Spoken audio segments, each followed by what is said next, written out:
Kehadiran media baru berbasis digital membuat informasi politik tidak hanya semakin masif, tetapi juga terdistribusi dengan cepat dan bersifat interaktif.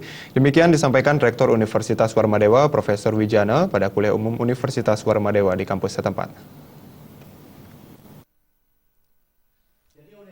Kuliah Umum Universitas Warmadewa mengambil tema komunikasi politik di era digital yang menghadirkan Anak Agung Gede Ari Dwi Payana, staf khusus Presiden RI.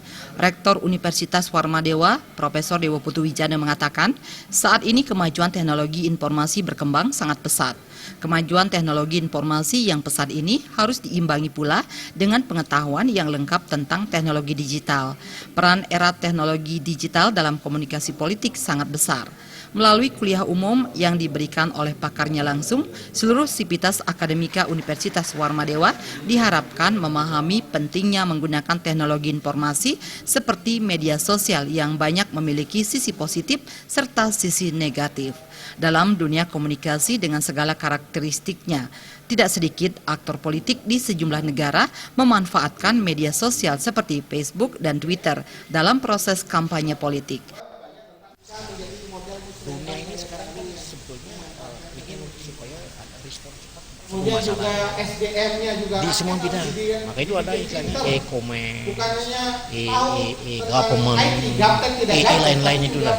Jadi itulah yang dijelaskan oleh beliau. Sehingga diharapkan untuk semua sivitas akademika jangan sampai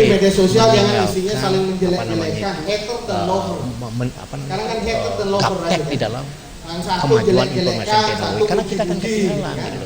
Karena semua kehidupan akan diatur oleh digital ini. Jadi saya kira itu.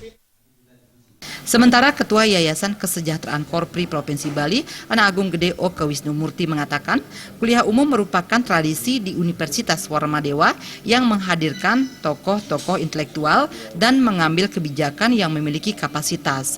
Kuliah umum kali ini menghadirkan staf khusus Presiden RI, Anak Agung Ari Dwi Payana, dengan harapan mahasiswa Universitas Warmadewa mampu membangun komunikasi baik yang bersifat vertikal maupun horizontal dan memahami lebih cepat informasi terkini baik dari segi keilmuan maupun kepraktisan. Yang pertama, kuliah umum merupakan tradisi yang kita lakukan di Warmadewa dengan menghadirkan tokoh-tokoh intelektual dan para pengambil kebijakan khususnya yang memang punya kapasitas, sehingga dari situ kita akan bisa memahami hal-hal yang sifatnya kontemporer. Di samping itu kita juga ingin mahasiswa kita bisa membangun komunikasi baik itu yang bersifat vertikal maupun horizontal dan memahami lebih cepat informasi terkini baik itu dari konteks keilmuan maupun dunia kepraktisan. Kuliah umum tema komunikasi politik di era digital dilaksanakan oleh Fakultas Ilmu Sosial dan Ilmu Politik dan Magister Administrasi Publik Program Pasca Sarjana Universitas Warmadewa. Adi Setiawan dan Yudi Partano, Bali TV.